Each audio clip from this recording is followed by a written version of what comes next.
Eu já participei dessa promoção no iFood, só que a promoção, minha intenção de participar foi uma coisa bem planejada.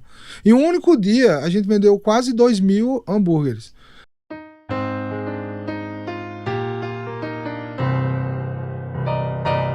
Fala pessoal, sejam bem-vindos a mais um podcast da Caruaru Frios, o CFcast. Hoje, dando início ao nosso segundo episódio, muita coisa boa vem por aí. E aqui quem fala é Bruno Lima. Ao meu lado eu tenho o grande amor da minha vida, Verônica Lima. Olá pessoal, sejam bem-vindos a mais um podcast. E hoje vamos falar sobre o que, amor? Hoje nós vamos falar sobre estratégias para se ter uma hamburgueria de alto padrão. E para nos ajudar com essa conversa, temos o nosso convidado de honra.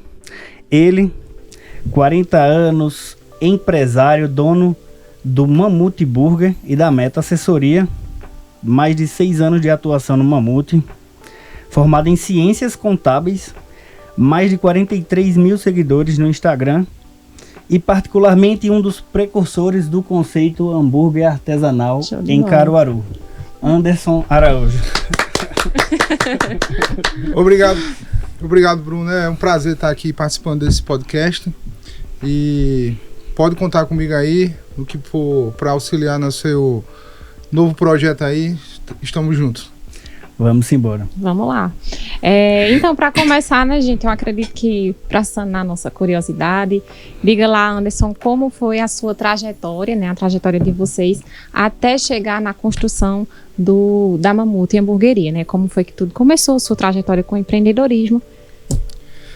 Assim, minha trajetória, ela, se for escrever aí, dá uns 10 livros, não dá para concluir, né? Mas assim, eu vou fazer um resumo. Então assim, eu com 14 anos de idade, eu trabalhava com espetinho no centro de Caruaru com meu pai, né? Aí depois meu pai, ele lá no Banco Santander, quem é de Caruaru vai lembrar ali que era Banco Real, depois Banco Santander. Então eu trabalhava com meu pai lá no espetinho e depois de quase 2 anos mais ou menos, o meu pai teve um AVC e tal, ficou impossibilitado e depois eu tive que trabalhar com o meu irmão lá, né? Uhum. Então assim, vendi espetinho na rua, depois fui trabalhar de office boy num escritório de contabilidade, depois virei sócio desse escritório de contabilidade. Então assim, sempre foi um passinho de cada vez. Depois desse escritório, me tornei sócio dele. E ainda não estava satisfeito, né? Já tinha conseguido muitas coisas. Então, em 2017, eu sempre gostava de sair com a minha família, minha esposa, meus filhos. E ficava naquela, em Caruaru, no bairro que eu morava, não tinha nada assim de pizzaria, de hamburgueria, que era lá no bairro Indianópolis. E às vezes a gente saía para comer e ficava naquela. Queria comer um hambúrguer, mas aquele hambúrguer que a gente só via na televisão, em São Paulo, no Rio, que era aquele hambúrguer que já vinha com aquele nome antigo, né, que falava hambúrguer gourmet, que depois passou para ser hambúrguer artesanal. Então a gente chegava em casa e quando ia sair para fazer um lanche dia domingo e voltava insatisfeito, né? Eu sempre gostei de frequentar a academia, minha esposa, e às vezes a gente não queria comer algo gorduroso, a gente queria comer algo que saciasse, que tivesse bastante carne, bastante proteína. Foi quando a gente começou a pensar em algo. E no brincadeira, meu filho, o mais novo na época, eu acho que ele deveria ter uns 7 anos de idade por aí. E a gente foi numa brincadeira em casa, a gente estava num apartamento brincando. Vamos montar uma hamburgueria, e ele falou, vamos, aí com a gente brincando, como seria o nome? Aí foi quando ele falou... Que é uma curiosidade da gente, porque Mamute, né? Aí foi quando ele falou... vamos colocar Mamute. E a gente começou a pensar, né? Por que Mamute e tal? Porque o Mamute, ele representava, quando a gente fala assim, Mamute, um animal pré-histórico, mas na cabeça da gente vem o quê? Algo grande. Grande, né? Então, até hoje a gente mantém nosso hambúrguer com esse lema, de hambúrguer com carne grande, né? Até a senha do nosso Wi-Fi lá, ela é muita carne, a senha do nosso Wi-Fi. Então... assim, a gente veio com esse pensamento e a coisa ficou meio que parada. Eu criei a marca da hamburgueria e passei um ano com essa marca criada e em processo de registro. Porque eu digo, eu vou documentar a ideia, né? Se eu não for, eu posso vender no futuro, essa é a minha ideia. Então, depois de um ano, mais ou menos, eu estava querendo algo mais. Minha filha já maiorzinha, minha esposa querendo algo para ela colocar a mão na massa. Eu digo, vamos colocar em prática essa Mamute. Aí a gente resolveu. Tinha uma casa lá no bairro, na rua Alferes Jorge, que parecia uma casa fantasma. Abandonada, que já fazia acho que uns 5 anos que estava para alugar. E ninguém tinha coragem. E eu tive essa coragem, aluguei. Eu vendi o apartamento que a gente morava para investir. Puxa, foi mesmo. Para investir nessa hamburgueria. No sonho, né? Vendi o apartamento e gastei todinho dentro da hamburgueria, né? A gente ficou um período morando dentro da hamburgueria. A metade da hamburgueria era uma casa muito grande. A metade da hamburgueria eu fiz a nossa casa. Fiz um flatzinho nos fundos da hamburgueria. Abrindo todas as noites. Morando. Além do fato da gente estar dentro todos os dias, de manhã, tarde e à noite, foi uma forma também da gente economizar por conta desse novo projeto. Então, assim, foi algo que pegou a hamburgueria. A gente abriu em agosto de 2017. 2017, né? Agosto de 2017. Então, foi algo novo. Eu não imaginava. A casa lotou no primeiro dia, né? A gente tinha aquela experiência. A gente abriu a loja com média de 24 meses a 25 por aí. Então, assim, lotou tudo, a hamburgueria. E tinha tido algum marketing ali por trás? Já estava... Pouco. Porque assim, eu nunca fui muito de redes sociais. Sempre fui, nem tinha Instagram nessa época, entendeu? Nunca fui muito de rede social, mas assim, a notícia correu rápido no bairro, correu rápido em Caruaru e pegou. Primeiro dia, eu lembro como hoje, foi numa sexta-feira que a gente abriu, a loja lotou, a gente quase que enlouquece, vendeu o estoque todinho, correu para o açaí atacadão, para pegar mais mercadoria e colocar lá.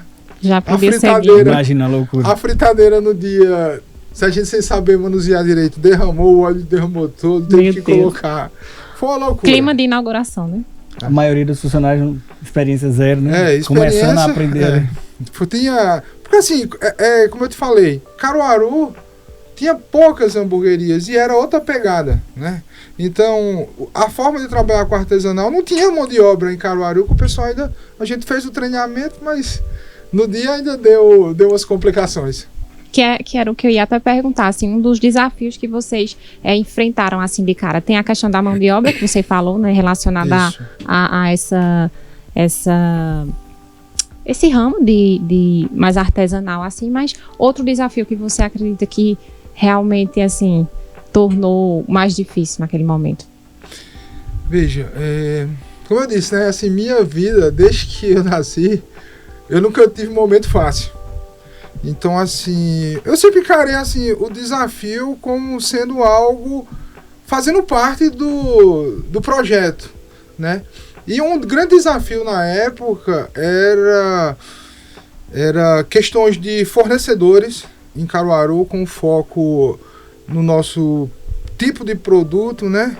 Foi quando até Bruno, na época, apareceu lá fornecendo alguns produtos pra gente na loja, né? O queijo. Nessa época, a gente não tinha queijo fatiado, a gente não tinha bacon fatiado. Então, assim... Era bem mais precário, né? Era, exatamente. Então, assim, a mão de obra por trás, antes da abertura da loja, eu acho que era o maior desafio. A preparação da carne, compra dos insumos, fatiar bacon, que só sabe quem já fatiou bacon na vida. É terrível. A dificuldade que é muito difícil. Fatiar bacon, entendeu? Então, assim, esse eu acho que foi o maior desafio, foi isso, e encontrar mão de obra justamente nessa parte de produção. Entendi.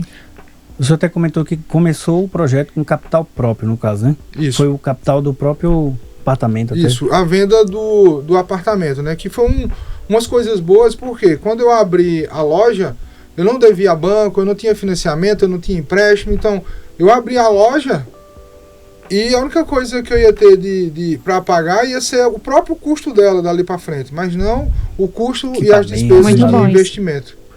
Muito Faz bom. toda a diferença. Exato. Outra coisa também é, o senhor comentou que, pelo que eu entendi, desde do início a hamburgueria já foi aberta numa forma de trabalho familiar, né? Isso, todos da família já trabalhavam na época. Veja, na época, o meu filho era muito pequeno, né? Tinha só 7 anos, minha filha já tinha 14 e minha esposa, então ficou aquela coisa, eu na parte da logística ali, de venda, minha esposa junto com a minha filha na parte do caixa e de produção, e eu tinha mais uns 3 atendentes e mais uns 3 a 4 de auxiliar de cozinha. Entendi. Aí, você acredita que uma empresa familiar dá certo? Ou quais são as Veja. dificuldades da empresa familiar? Veja, uma empresa familiar, toda regra tem uma exceção, né? A gente vê falar muita gente falando que não dá certo eu trabalhar com esposa, com marido, com mulher, com filho. Assim, existe sim uma certa, como é que eu posso falar? Um certo cuidado tem que ter nisso. Por quê? Porque senão você acaba levando os problemas que ocorrem no dia a dia do seu trabalho ali para dentro da sua residência, né? Aí, Quando é uma equipe ali que você não é funcionário, patrão, não é parente, cada um vai para sua casa, no outro dia volta. É verdade. Tá tudo E tá bem, né? todo Tá mundo tudo bem, bem, a cabeça não esfriou. aconteceu. acabou, já Não esfriou. aconteceu nada, né? E na parte familiar tem que ter esse cuidado. Mas a gente sempre tentou, ao máximo, né? Cada um, tipo, se ela tiver numa parte, ela faz a parte dela, eu faço a minha, entendeu? Um não envolver muito na parte do outro. Na praça do outro. Isso é Isso. bem relevante, né? Porque, assim, às vezes quando a gente divide direitinho, às vezes não, sempre que a gente divide direitinho as praças e cada um lidera, assim, os conflitos tendem a serem mais atenuados, na verdade. É verdade. Lá na própria... a minha experiência de vida, né? Tanto na época quando eu era mais novo, né? Eu trabalhei na empresa do meu pai, no caso, é uma empresa familiar também, uma pizzaria. Eu trabalhava na época a família toda, né? Todo mundo chegou a trabalhar. E hoje também a gente segue num modelo em que parte da família também está envolvida na empresa. E inicialmente é difícil separar as coisas, mas com profissionalismo você consegue. Você tem que considerar, na minha visão, né, para dar certo, que no começo, principalmente, né, dentro da empresa, você não é família apenas. Tipo, você ali, um exemplo, cada um tem a sua função, vamos supor, um é financeiro, o outro é o gerente de loja, o outro tá ali como diretor, o outro tá como... Cada um com a sua função, ninguém querer passar por cima de ninguém apenas por ser família, ou querer entrar no setor da outra pessoa. Quem é responsável pela parte de compras, vai realizar as compras e isso faz toda a diferença. E, assim, difícil que eu falo é conciliar, porque, vamos supor, acabou o expediente, saiu da empresa, você já volta a ser família, né? É uma diferença sutil, mas que faz muita diferença ali dentro da empresa. E eu acho que também um ponto relevante dentro dessa temática tem a ver também com a questão do salário, né? Muitas vezes do prolabore. Muitos empresários têm aquela ideia de não efetuar o pagamento dos filhos ou do irmão, do pai, enfim, e tentar, às vezes, ou diminuir o salário, né, ou até, às vezes, até mesmo não efetuar o pagamento, justamente com essa ideia de que, é família, né, tá todo mundo em casa e a gente se ajeita, e muitas vezes isso gera ali conflitos e até mesmo problemas no que diz respeito a sucessão do seu negócio, né? Porque você tende a querer que aquilo ali eternize, né? Eu sei que tem negócios que, tem início, meio e fim, às vezes encerra. Mas às vezes tem negócios que você quer que persevere, né? Então, quando você tem essa coisa de valorizar, né, o seu familiar, que antes de ser familiar ali dentro é o seu colaborador, né? Você tende a causar aquilo que a gente chama de sucessão, né? Incentivar, na verdade, essa sucessão. Uma das dificuldades que eu mais observo, por exemplo, ao longo do tempo, né, conversando com vários dos clientes que a gente já conheceu e tal, o pessoal comenta, não, mas há pouco tempo atrás trabalhava eu, minha esposa, meus filhos, trabalhava um bocado, hoje em dia tá eu sozinho. Aí eu acho que muitas das vezes terminam, por exemplo, os filhos, a esposa, procurando outros negócios, outras empresas, ou abrir o seu próprio negócio, quando não são valorizados. Porque, por exemplo, se você tem lá, no caso, né, um filho, aí ele está lá trabalhando, mas não, por exemplo, não recebe um salário, não recebe o valor justo do seu trabalho, ele pode até uma certa idade continuar, mas chega um tempo que depois ele vai querer trabalhar em outra coisa simplesmente para ser valorizado, digamos assim. Exatamente. Aí... Isso é um desafio grande para é um desafio para quem lida com a empresa familiar, né? Até eu acredito que, na verdade, por você ter além de um colaborador ali qualificado, uma pessoa muitas vezes de confiança, com certeza, talvez deveria ser mais valorizado do que outro profissional que tivesse no lugar dele ali. É verdade. Porque às vezes um seu filho, por exemplo, está trabalhando não só como sei lá, está no atendimento, no caixa, mas não é só o fato de estar como um operador de caixa. Ele também praticamente é um gerente e ao mesmo tempo está cuidando do que é seu. Você pode ir, sair, que continua lá. Assim, esse segmento de alimentação, né, que eu falo sempre, bares, restaurantes, lanchonetes, ele é um segmento que é o seguinte, muita gente só vê o horário ali que abre. Minha loja abre 5 horas da tarde até meia-noite. Mas tem todo um processo por trás, aquilo que eu falei no começo, da produção, né? Então, quando a gente abriu a Mamute, a gente já abriu com o foco seguinte. Como eu tinha outro negócio, eu digo, olha, a gente não vai depender disso aqui pra gente sobreviver. Vamos nós três, eu falo os três porque o menino era muito pequeno ainda, não podia envolver ele no projeto, né? Agora que ele está entrando no projeto, porque ele está com 14 anos, agora que ele está integrando. Então, assim, nosso foco desde o início não foi tirar lucros. Vamos fazer ser a melhor empresa de hambúrguer da região. Então, assim, minha esposa, a gente corria, ia pra feira, o alface que a gente usava e usa até hoje, não é todo lugar que tem.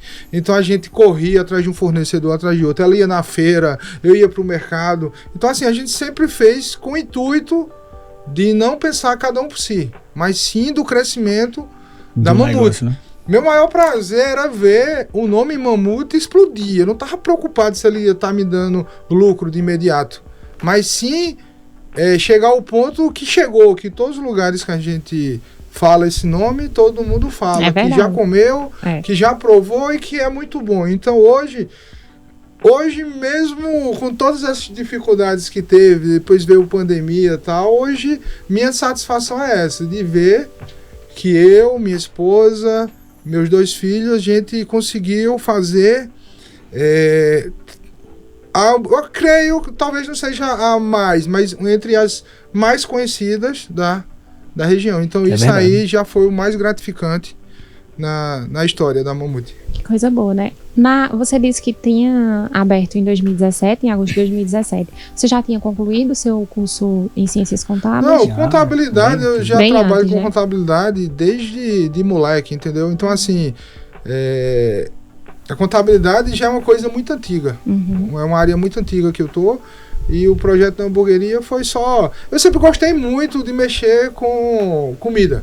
Meu sonho sempre foi montar um restaurante, mas eu não imaginava que seria uma hamburgueria. Eu vinha muito na minha cabeça um restaurante mais chique, um restaurante dessas culinárias mais sofisticadas, né? Nunca imaginei uma hamburgueria. Então... nessa época que eu coloquei foi onde que explodiu esse negócio de hambúrguer e a gente surfou na onda, né? Que pegou essa onda de hambúrguer artesanal, porque assim, na minha concepção, todo hambúrguer que ele é feito com a carne moída, que ele é feito ali, que não seja aqueles produtos industrializados, ele sempre foi o nome artesanal. Mas criaram essa moda aí do gourmet artesanal, né? A gente surfou nessa onda aí, né? Anderson, aproveitando todo o seu conhecimento de contabilidade, né? Você falou que já trabalha há muitos anos atuando na área, no caso, até com a Meta Assessoria também. Isso. Uma das coisas que eu sempre ouço o pessoal comentando, a maioria dos clientes da loja, são problemas relativos à contabilidade. Eu não aguento a quantidade de impostos que eu estou pagando, a quantidade de impostos proporcionalmente ao meu faturamento é alta demais. Já é difícil por essência, né? Porque alguém vai abrir um comércio, a primeira coisa que ele vai se deparar eu abro como MEI, como simples, como lucro real, como lucro presumido. Aí explica um pouco para a gente, na sua visão, por exemplo, qual seria o ideal para quem está tentando abrir uma hamburgueria ali com pouco recurso, como vai fazer, se entra no MEI, num simples, se passa direto para um dos regimes normais. Bruno, isso aí, assim, mesmo antes de eu ter uma hamburgueria, isso sempre foi um dilema dos pequenos empresários, né? Hoje, se a gente analisar o seguinte, o que seria o MEI? O MEI, ele nada mais é de o cara que ele é autônomo, ele é um eletricista, ele é um encanador, ele é um pintor, ele vende um salgado, ele entrega numa padaria, numa lanchonete, e uma forma dele virar um CNPJ sem ter uma carga tributária alta, né? Aí ali você tem uma quantidade de funcionário reduzida, né? Tipo, vamos lá, você vai ter um funcionário, pagar um valor fixo de INSS e todos os seus impostos ali incluídos. Hoje eu não sei bem ao certo quanto é que está o valor do MEI, mas eu creio que seja abaixo de R$100. É uma tarifa única, né? É uma tarifa única que está englobada ali, seu INSS, o INSS do seu funcionário, o FGTS, tudo. Beleza. Só que o que acontece? O pessoal começa no MEI, mas logo ele tem que ser migrado para o Simples Nacional, porque senão ele vai estar ali estourando os 80 mil, né? O seu faturamento, né? Porque o pessoal fala 80 mil, mas 80 mil no ano não é nada, né? Não é nada. Quando começa a trabalhar com uma empresa. Não é nada. Então, assim, e nem sempre tudo ali que você fatura é o que vem para você, né? Você vai ter os encargos ainda de taxa de cartão de crédito, você vai ter uma conta jurídica em banco, você vai pagar as taxas de banco, taxa de manutenção, isso e aquilo. Verdade. Então, assim, para quem está começando hoje com hamburgueria, o melhor regime se chama o Simples Nacional, né? Porém, o Simples Nacional, se ele não for feito a contabilidade de uma forma correta, às vezes sai pior do que ele está no regime normal, no regime presumido ou no regime de lucro real. Por quê? Muitos produtos que uma hamburgueria, um restaurante, um bar, ele comercializa, os impostos dele já foram pagos lá que a gente chama na fonte, antecipação tributária. Uhum. E o que é que acontece? Muitos escritórios de contabilidade e muitos microempresários não sabem fazer esse cadastro de produto, não sabem distinguir o produto que já pagou esses impostos e o que não pagaram. E na hora de calcular lá aquele DASzinho, né, que a gente chama o DAS simples, o escritório de contabilidade calcula em cima de todo o faturamento dele, sem fazer as deduções. E o que acontece com isso? Ele vai estar pagando bitributação. A indústria lá já pagou, um exemplo, um refrigerante, lá é isento de PIS, COFINS e ICMS. Aí a contabilidade dentro do Simples Nacional, ela tem que ir lá e marcar que X% daquele faturamento é referente a esses produtos que não vai pagar. Muitas vezes o empresário nem sabe, né? Essa questão A maioria deles não sabe, a maioria não sabe. E o que é que acontece? Se ele ia pagar lá seus R$2.500 de Simples, ele acaba pagando R$5.000. Quando na verdade deveria estar pagando 50% daquilo. É verdade. Né?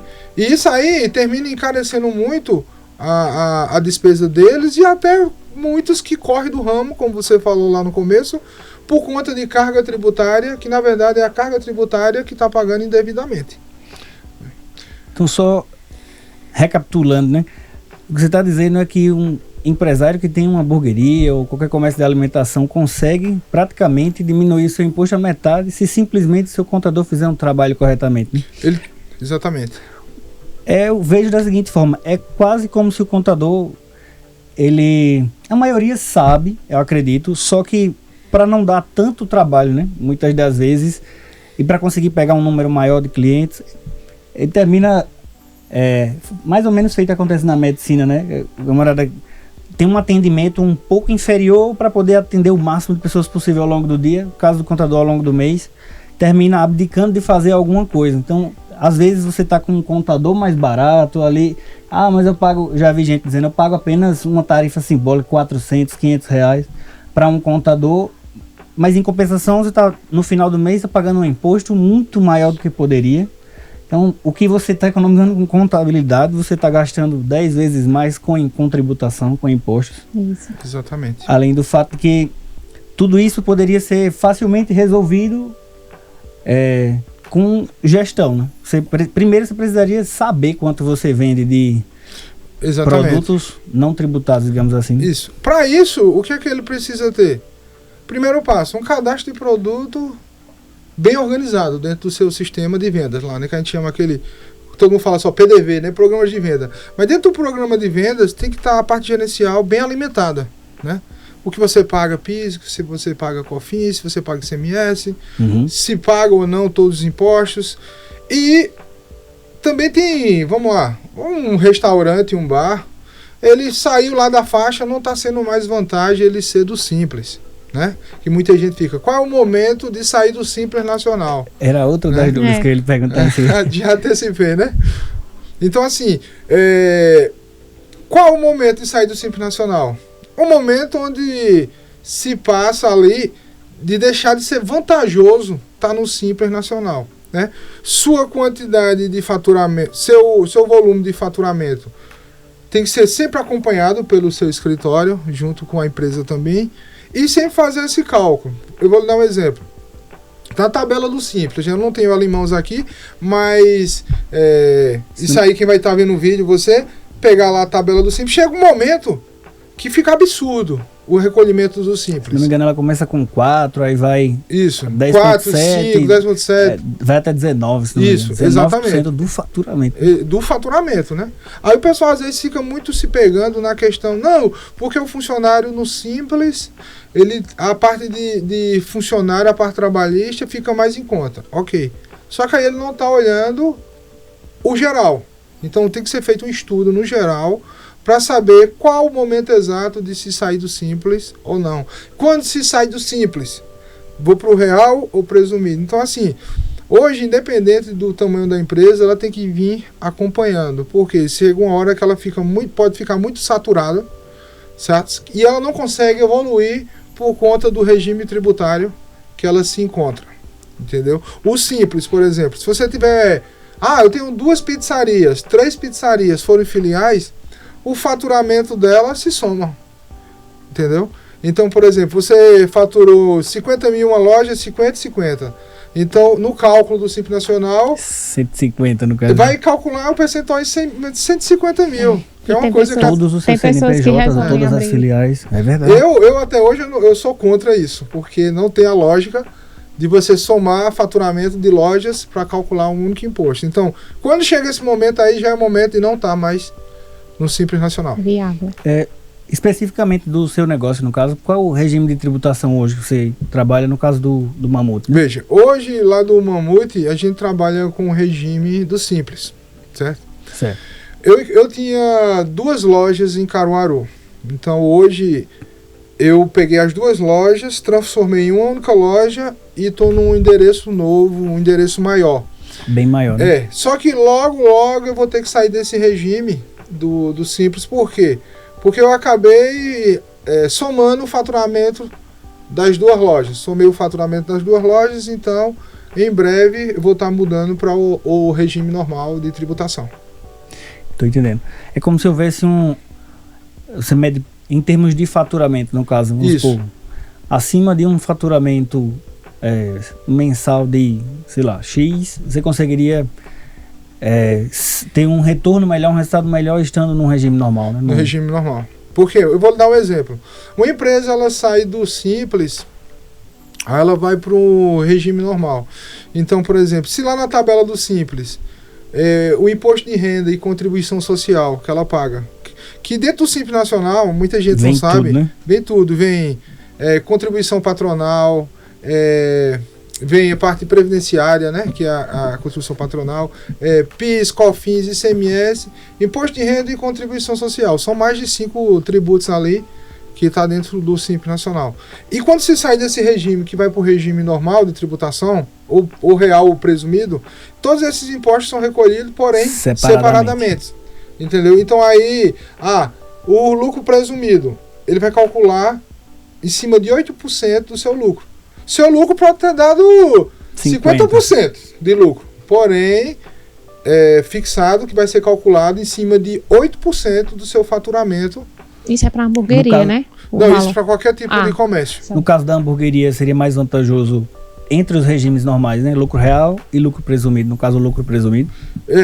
Veja, aí onde eu vou chegar. Aí o lucro real, por exemplo. Aí você tem que fazer um estudo para saber qual a sua margem de lucro.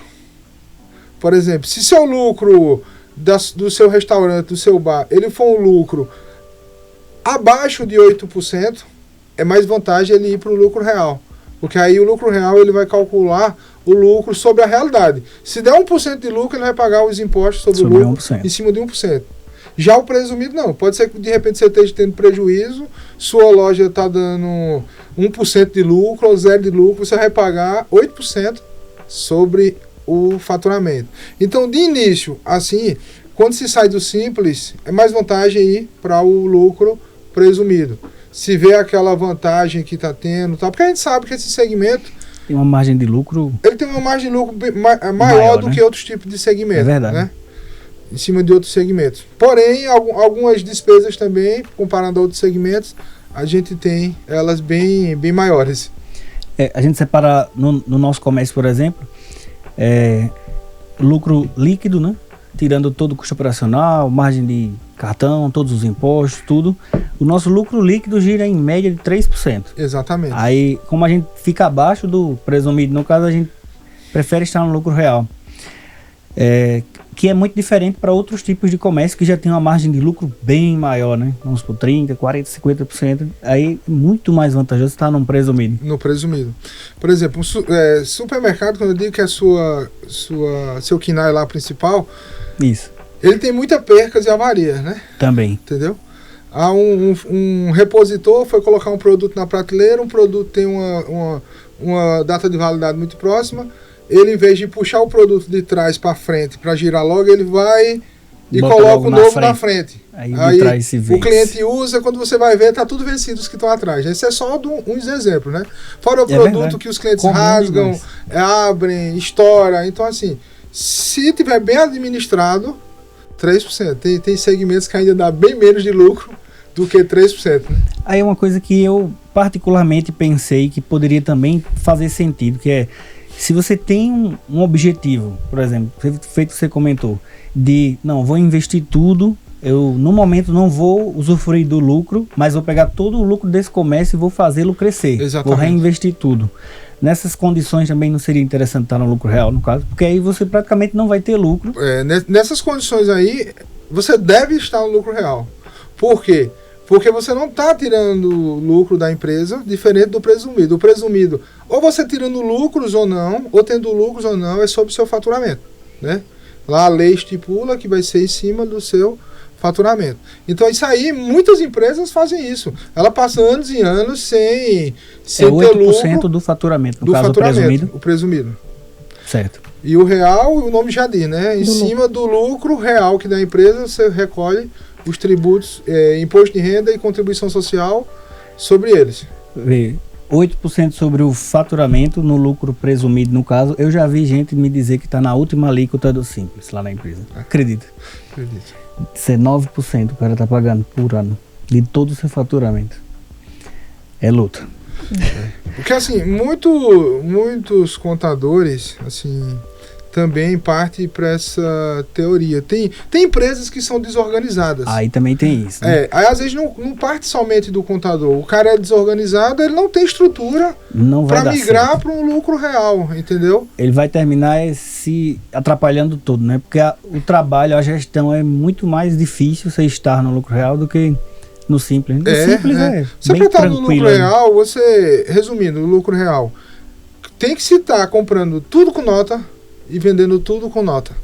Entendeu? Eu digo direto, não pode um grampo entrar sem nota e um grampo sair sem nota, porque tem que estar ali tudo redondinho, todas as despesas, tudo que é gasto na empresa tem que estar com comprovação para se fazer toda essa escrituração contábil.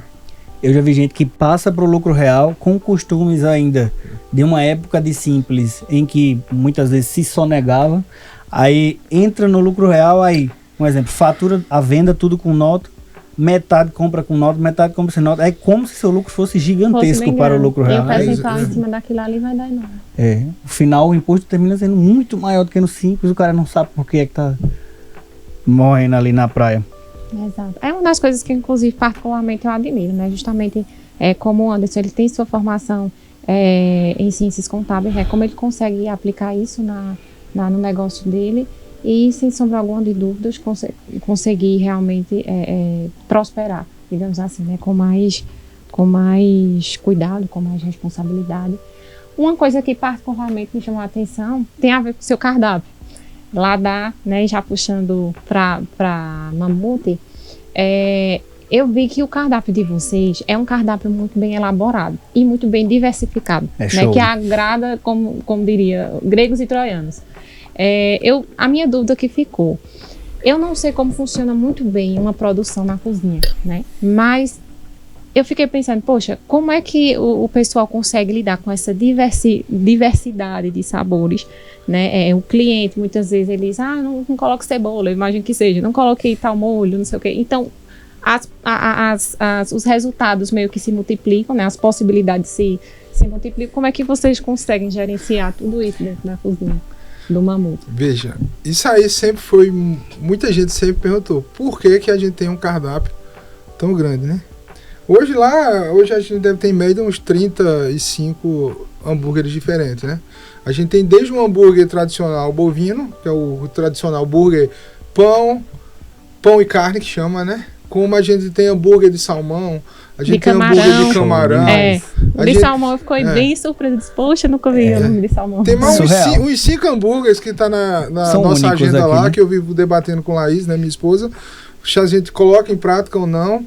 E muita gente às vezes perguntava, quem foi que desenvolveu? Quem foi o chefe? O chefe foi eu e ela junto, a gente foi desenvolvendo tanto os hambúrgueres como os molhos, né? Que a gente tem 3 tipos de molhos, que a gente é fiel ao nosso cliente, que esses 3 tipos de molho, desde que a gente abriu uma hamburgueria, o cliente come à vontade. Vai para a mesa, os 3 tipos de molho, né? Bem diferente de muita hamburgueria que serve só aquele potinho. É verdade. E se você quiser um adicional, né? Isso aí, inclusive, na pandemia a gente sofreu, né? Com o custo de fazer um molho. Mas a gente acostumou. Então, justamente, um dos motivos que eu pensei é o seguinte, você chega em algumas hamburguerias, aí você diz, olha, eu quero um cheeseburger, aí eu quero que adicione bacon, eu quero que adicione ovos, eu quero que adicione isso e aquilo. Então, em vez de eu ter essa opção de adicional, eu saí criando. Eu tenho um hambúrguer que é só pão e carne, eu tenho um hambúrguer que é pão, carne e queijo, pão, carne, queijo, salada, pão, carne, queijo, salada e bacon, e fui montando essa opção, né? E além dessa sequência de montagem do hambúrguer, a gente criou, hoje lá eu tenho um hambúrguer chamado Mamute Mexicano, né? Eu me espelhei nele na comida mexicana, uma comida apimentada, um molho... Qual é a pimenta que vocês colocam lá no... A gente usa a malagueta. Eita. A pimenta malagueta. Então é um molho que a gente chama lá, que é o guacamole, que é um molho que é muito consumido no México, né? Então a gente usa ele, bastante apimentado, que é um molho que vem à base de abacate em vez de ser a maionese. Então realmente é muito complexa nossa produção. É aquilo que eu falei no começo lá.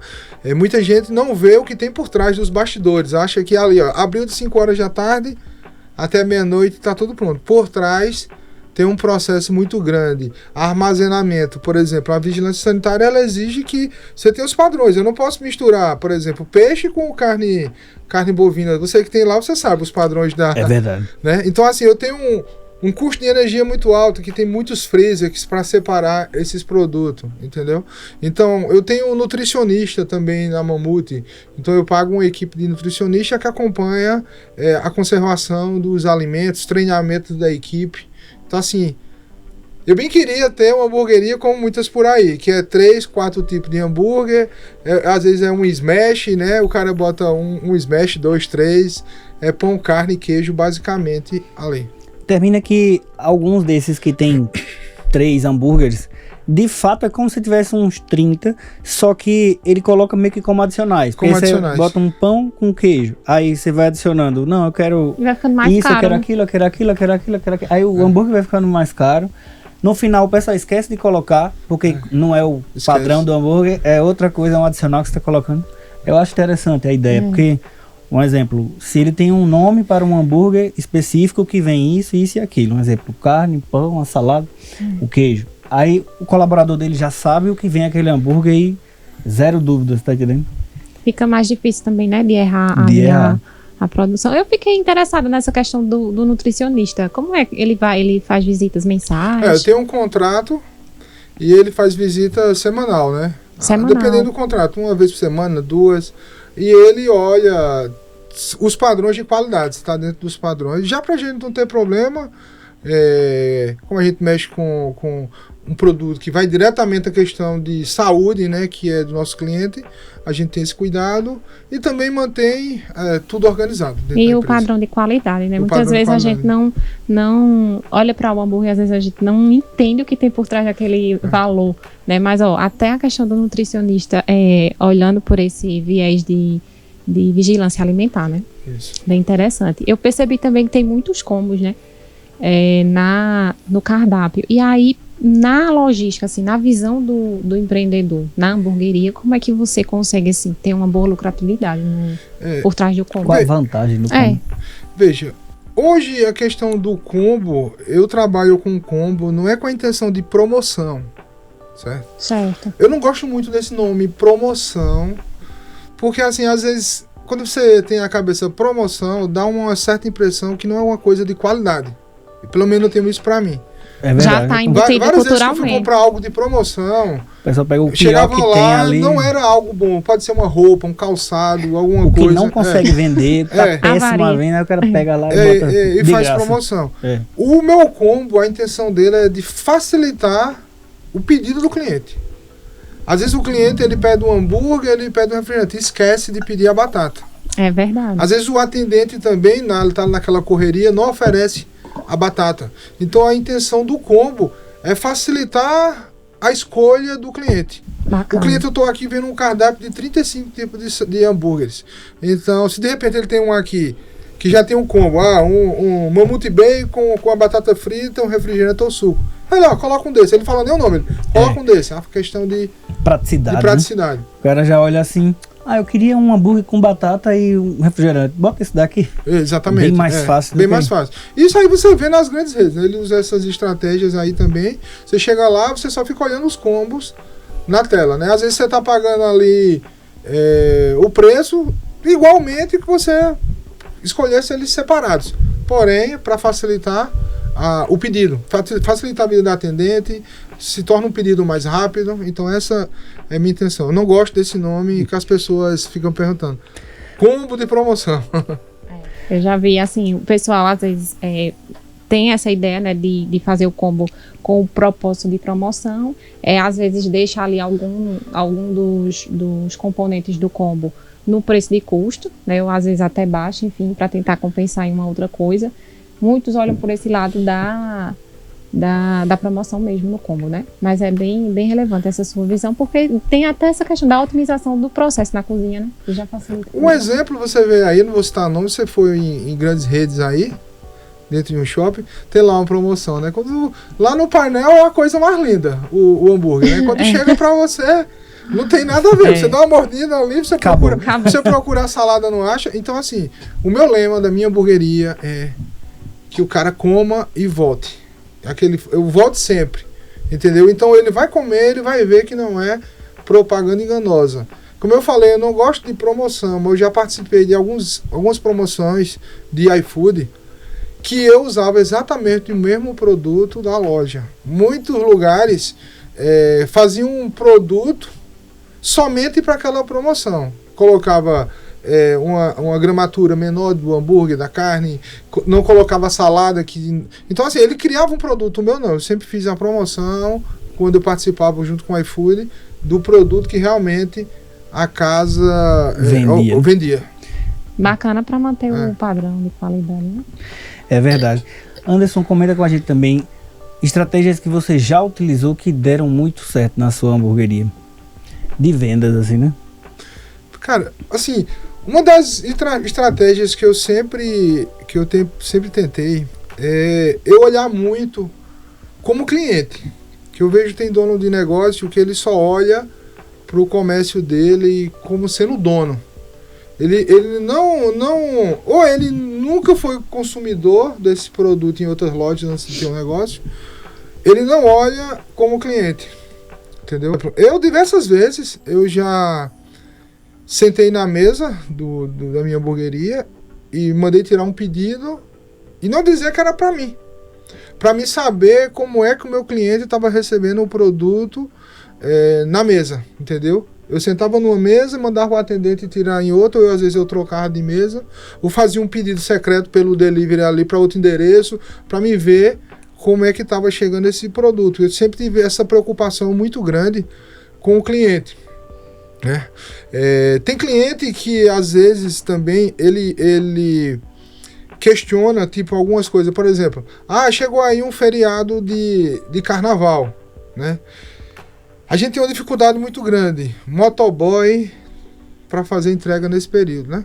Como todo mundo sabe, motoboy é tudo trabalho terceirizado. Então, ele trabalha para ele mesmo, então chega um período desse de carnaval aí, ele vai fazer a viagem dele e a gente fica com a demanda pequena, fica com quantidade pequena de motoboy. E às vezes alguns clientes não quer saber. Meu pedido atrasou, tal, a gente tenta explicar, mas é como eu tô falando.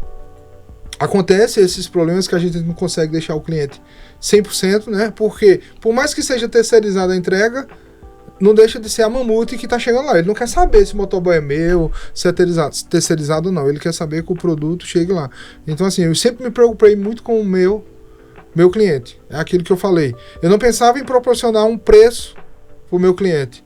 Eu estava preocupado em proporcionar uma experiência de sabor pro meu cliente, de satisfação, que o hambúrguer chegasse quentinho na casa dele, que o pão chegasse fofinho. E o segredo da batata frita chegar crocante, como é? Porque aí difícil, né? Até em casa a gente faz e não fica do mesmo jeito. Como é que funciona? Qual é o segredo? O segredo da batata é o amor.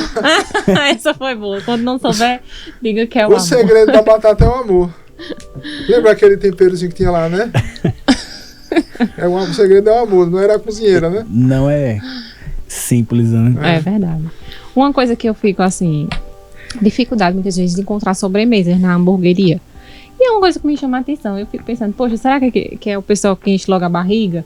E aí fica mais difícil de pedir hamburgueria e aí o pessoal resolve não colocar. Mas na sua visão, assim, porque geralmente nas hamburguerias o pessoal não implementa assim tanta sobremesa? Porque dizem também que é de onde você tira uma boa lucratividade também, né? Souber trabalhar bem ali. Eu particularmente, lá na Mamute, a gente tem, principalmente a gente dá o foco muito no pudim, que a gente fez uma parceria lá com um pudim, a gente tá...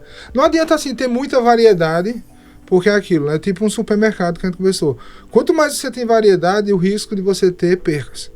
Então hoje a gente, para conseguir entregar um produto de qualidade, hoje nosso foco é hambúrguer.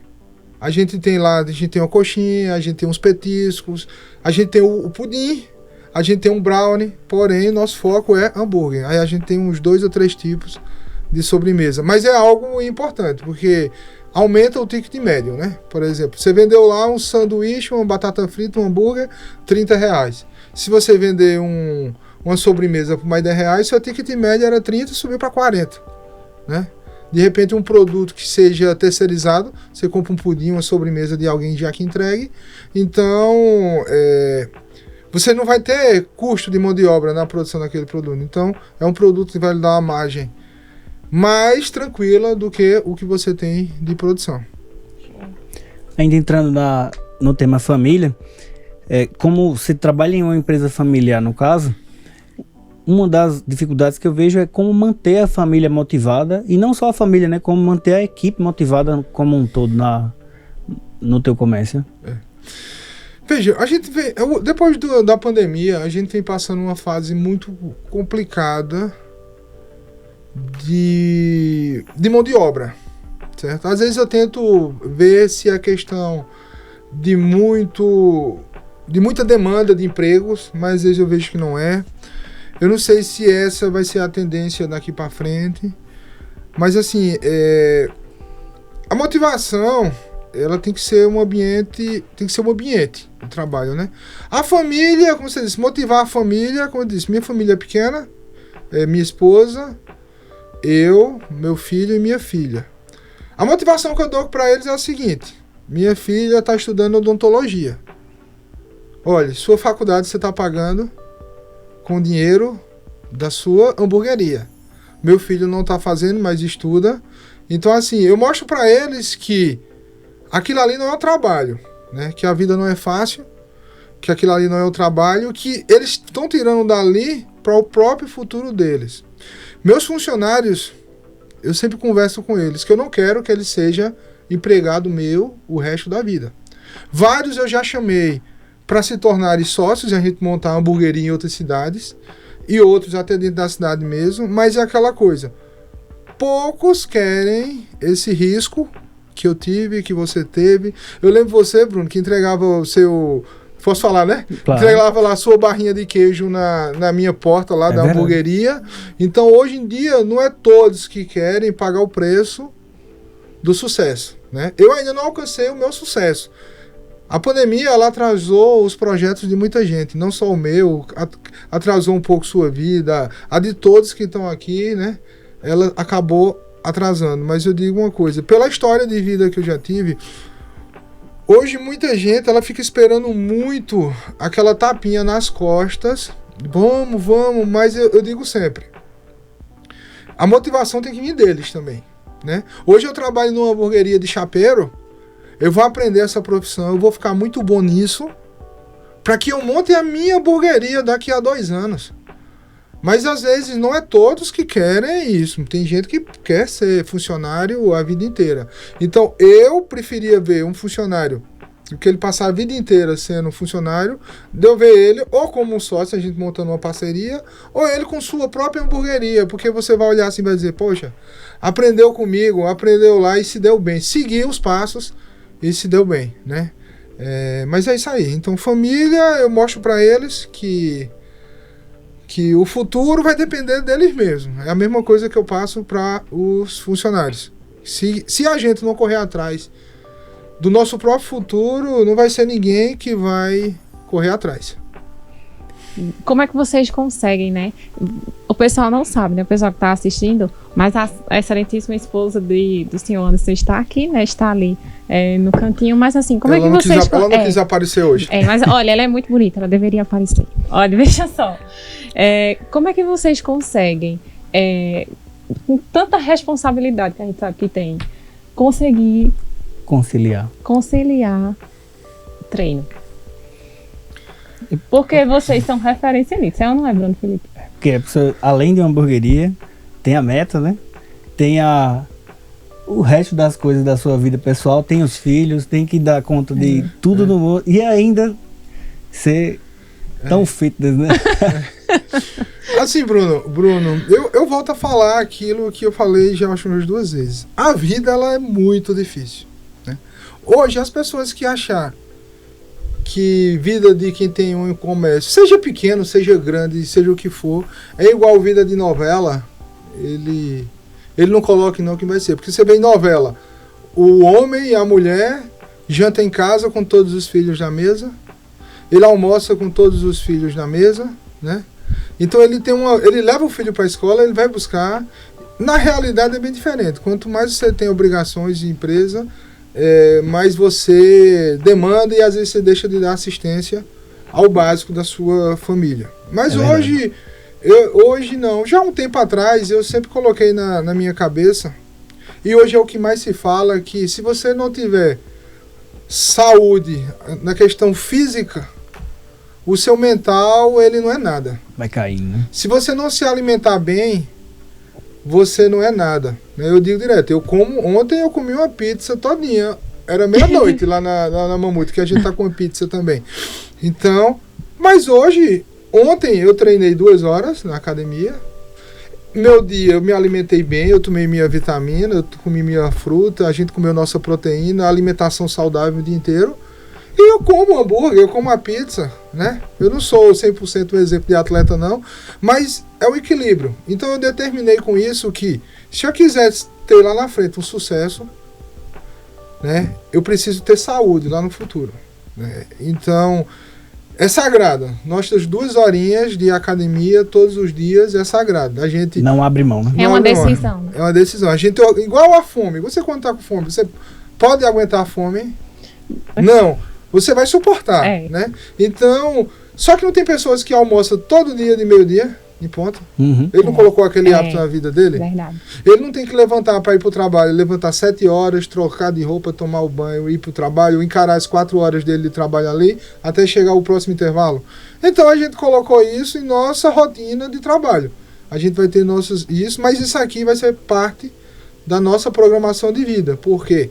Senão lá no futuro, se a gente não fizer isso, a gente não vai conseguir seguir além. A gente vai estar mais velho ou vai ter problemas de saúde mais novo. Então a gente teve que conciliar isso, que chova, que faça sol. Eles estão lá treinando todos os dias. Basicamente, quando você começa um comércio, é assim, praticamente você vive um período internado ali dentro do negócio. Porque você trabalha, são poucos os colaboradores, geralmente quando você começa com pouco capital também, você começa ali devagarinho, aí vai fazendo de tudo, né? Você é o cara que vende, é o cara que atende, você é o financeiro, você é o gerente, você é o dono, você é o contador, você no caso de antes. Você faz tudo, né? Só que praticamente você abdica ali de um bom tempo da sua vida, que é para o negócio conseguir se desenvolver até o ponto de você conseguir sair um pouco, você conseguir, não, vou tirar minhas férias novamente, vou passar a ter um tempo.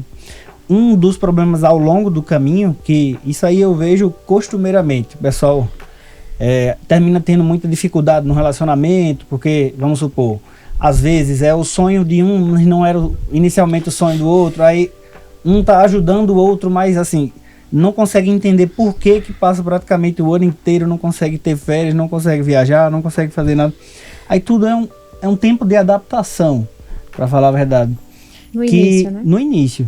Que também precisa ser organizado de uma forma para que todos possam ali curtir. Inclusive, um exemplo, o tempo que você passa estando em família, porém trabalhando dentro do trabalho, às vezes a pessoa fala, mas passei o dia inteiro trabalhando ao lado da minha esposa, do meu filho.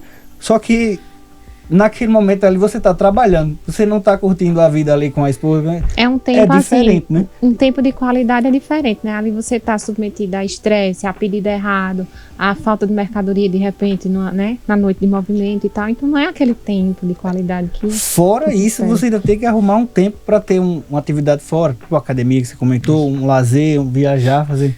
E quando foi que você conseguiu, assim, logo após a abertura do Mamute, né? Quanto tempo passou até conseguir conciliar, ou se você já conseguia conciliar desde o início para ter uma férias, para ter um tempo de organizar, Bruno, sair do internamento? Eu frequento muito a tua empresa, Caruaru Frios, e eu vejo que eu acho que a maioria dos teus clientes tem negócio familiar.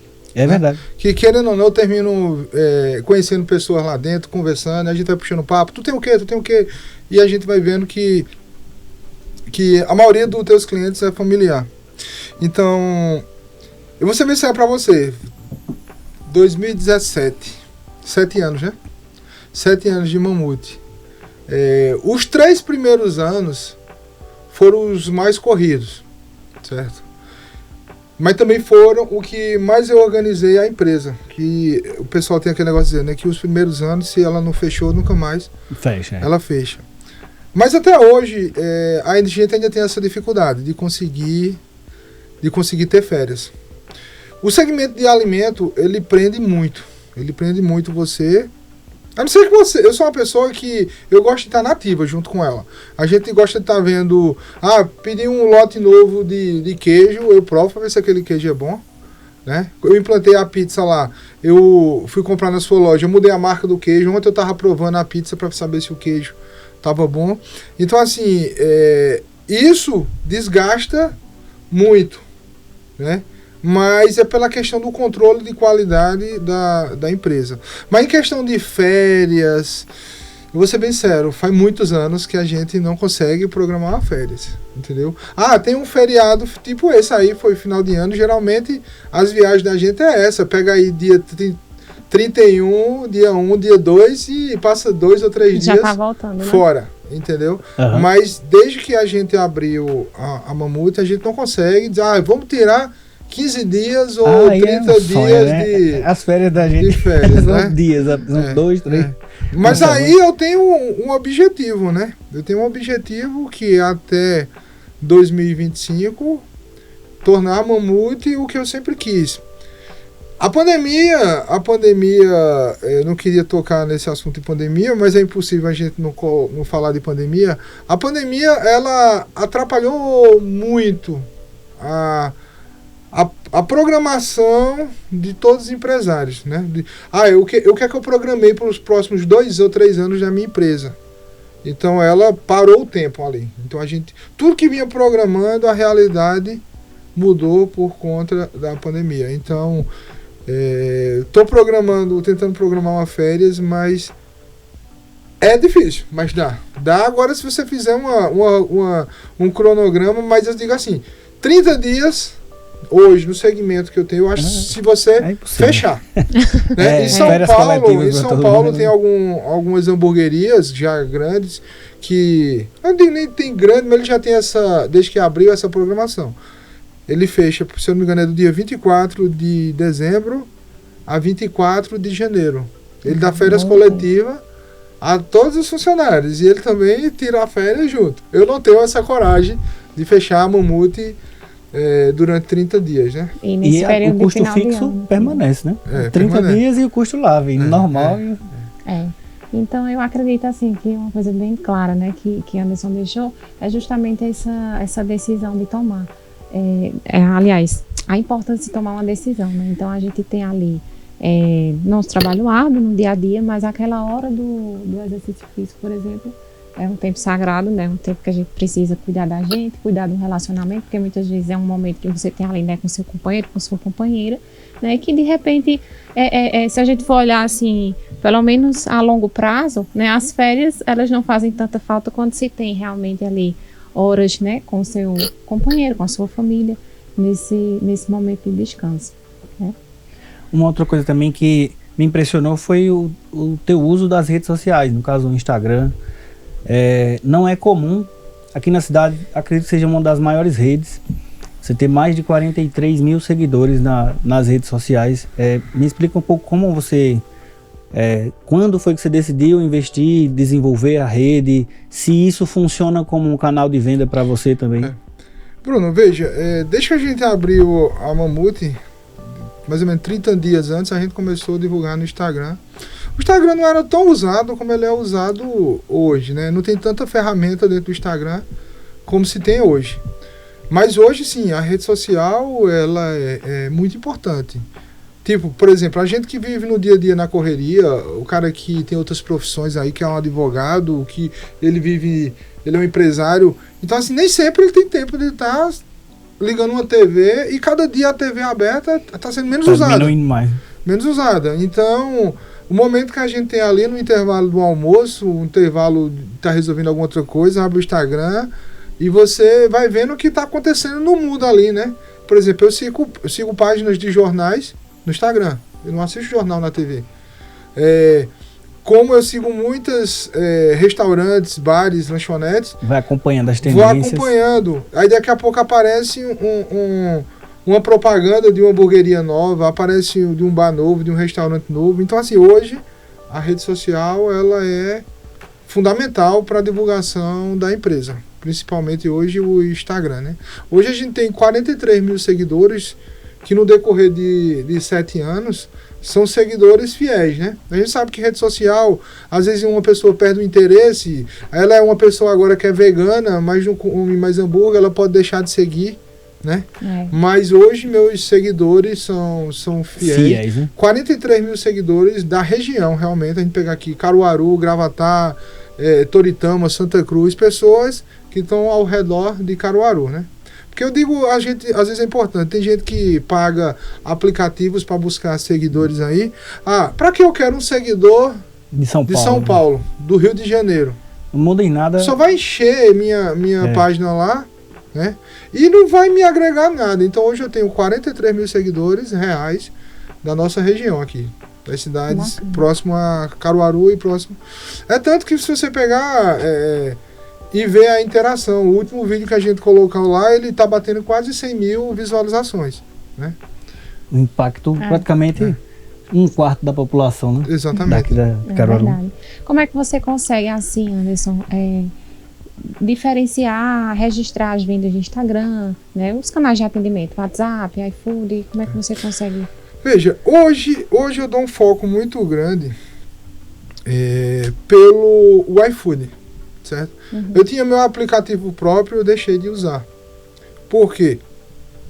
Eu vou dar um exemplo. Você almoça em um certo restaurante. Aí você vai instalar no seu celular o aplicativo daquele restaurante. São muitos, né? Aí você gosta de uma pizza de outro, você vai instalar daquele outro.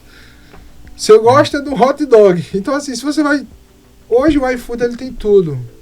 Ele tem tudo dentro dele. Então, cada dia que o aplicativo da gente próprio estava caindo as vendas, então chegou um ponto que não estava mais viável ter nosso aplicativo próprio. E eu migrei tudo totalmente para o iFood. O WhatsApp ainda tem um pedido. Hoje eu acho que pedido de WhatsApp é 5% do que eu já tive há uns anos atrás. Por quê? Durante o período de pandemia, as pessoas em casa, elas foram forçadas a aprender a pedir comida, a pedir medicamento, a pedir roupa, né? Então até pessoas que não tinham o hábito do delivery, ele aprendeu a instalar um iFood. A senhorinha que não mexia aprendeu a instalar no celular dela e ela tá viciada, todo dia pede uma pizza, um hambúrguer, pede um Uber. Então assim, a realidade é essa e a gente teve que migrar. Então hoje meu canal de venda principal o canal de divulgação é o Instagram, com um link que direciona para iFood, né? o iFood. Show. O iFood, ele tem certas vantagens e alguns comentam de algumas desvantagens também, não é só maravilhas. Tem uma parcela dos clientes que amam, uma parcela que odeia, digamos assim. Aí, uma das coisas que eu vejo muito é aquela promoções estrambólicas, né? 99 centavos, é tudo por R$4,99, uma coisa que custava 20, 30 reais.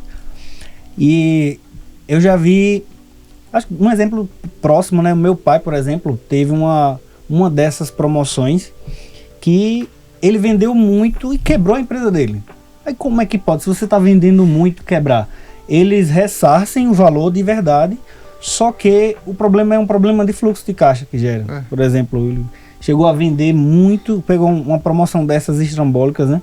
Pegou a pizza dele, acho que era, não sei, a da promoção dele já era 25, 30 reais, algo assim, e botou a 9,99, ou foi 4,99, sei que ele vendeu muito. Aí vendeu, aí daqui a pouco ele acabou tudo, né? Aí no outro dia ele compra do bolso dele, né? Aí daqui a pouco acabou tudo de novo, ele compra de novo, aí daqui a pouco ele... Cadê o dinheiro? Acabou-se tudo, já não tinha mais capital de giro para comprar a mercadoria. Exatamente. Esse nosso segmento ele é muito perigoso. Se acabar o capital de giro, você começa a acabar o seu poder de compra, de descontos, de preços, de promoções, que às vezes você pode pegar de um fornecedor. Então, eu já participei dessa promoção no iFood. Só que a promoção, minha intenção de participar foi uma coisa bem planejada. Em um único dia, a gente vendeu quase 2.000 hambúrgueres.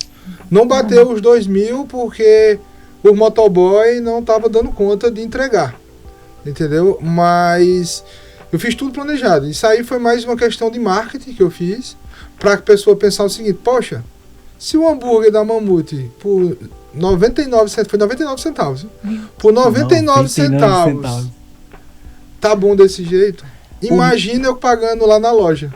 Então a minha intenção do marketing foi esse. Eu sei que eu não ganhei nada, né? Praticamente ali eu vendi o produto a preço de custo ou abaixo do preço de custo, né? Porque muita gente diz, mas ganha, sim. Aí a maioria dos clientes paga com cartão de crédito. Ou pague aí o cartão de crédito online deles, né? Aí o cartão de crédito come um pedaço do seu lucro ali. Aí tem a embalagem, né? Tem o entregador, que o entregador não quer entregar pelo aquele preço que a gente colocou da entrega no iFood, a gente tem que complementar. Então assim, foi tudo uma estratégia para que o cliente veja e diga, poxa, por 99 centavos é bom, imagina por 20, né? Faz diferença. O senhor tinha comentado sobre entrega terceirizada. No caso, toda a sua entrega, todos os seus motoboys são terceirizados ou é uma parte terceirizada, uma parte ou é tudo? Não, eu não tenho motoboy funcionário. Todos são terceirizados. Eu tenho um motoboy principal lá e eles que... Muitos deles não querem ser registrados porque já tem outros empregos durante o dia e aquilo ali é um extra que eles fazem, entendeu? Uhum. Ganham mais dinheiro, pelo menos comigo. Eles ganham mais dinheiro fazendo entrega terceirizada do que se fosse ganhar somente, receber um salário de motoboy.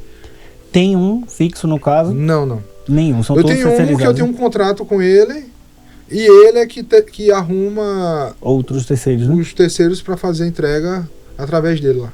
Entendi. É uma vantagem grande a terceirização, porque, vamos supor, quem contrata, aí contratou um exemplo, 2, aí 2 estão dando conta ali de segunda a sexta.